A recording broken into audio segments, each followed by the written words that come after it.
Welcome into the news at 11. I'm Kelly Swoop. You know, right now, every state in the continental U.S. has been affected by the flu. In Texas, the epidemic has forced a school district to close for a week. And in California, a hospital sets up tents to deal with the overflow of flu patients. ABC 2's Nadia Singh tells us while it's been deadly across the country, it's still just something that we're watching very closely here in Maryland.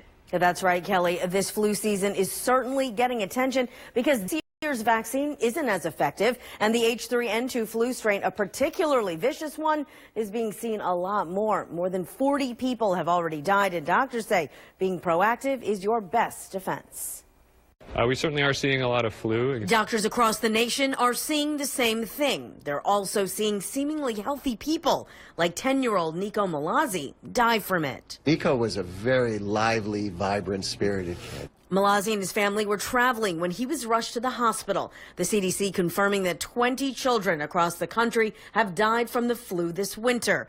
Officials believe Malazzi died from flu and sepsis. No one, for the most part, dies from the flu itself. It's complications of the flu. And the flu is raising concerns because the H3N2 strain is widespread and the vaccine isn't as effective. Well, every year there's a lot of variation in the flu just because the flu changes the different proteins that are on the outside of it. Doctors say getting the vaccine, even a weakened one, is your best defense. But we spoke to have mixed reviews about the shot. I normally get my flu shot because I work in retail, and with dealing with a lot of people, I don't want to pick up on whatever they bring into the store or whatever their children have. And I think it's one of those things, like, I haven't caught in the flu yet, and like I don't think I need to worry about it. Some feel the flu isn't a big deal. Others find the symptoms unbearable. Either way, it shouldn't require a hospital visit unless... The worst complication that I usually see is ARDS, or acute respiratory distress syndrome, and basically what that is kind of an overwhelming inflammation of the lungs. Which is where the danger comes. It can be so bad that people aren't able to breathe, they have to be in the ICU, and even sometimes that's not enough.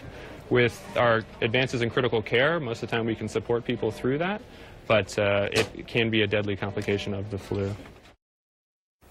While health department officials believe the season is peaking, Kelly, it will most likely go on for several months. Maryland's health officials reported widespread flu activity during the beginning of January. So, Nadia, I know that seniors and people with compromised immune systems are the most vulnerable, and children as well. But what do doctors recommend that you can do to stay healthy so you don't end up one of those numbers? Well, Kelly, you know, hand washing is one of the best defenses doctors say that you could do. Also, stay home when you're sick. And the big takeaway here is get the flu shot. It's still not too late to do that.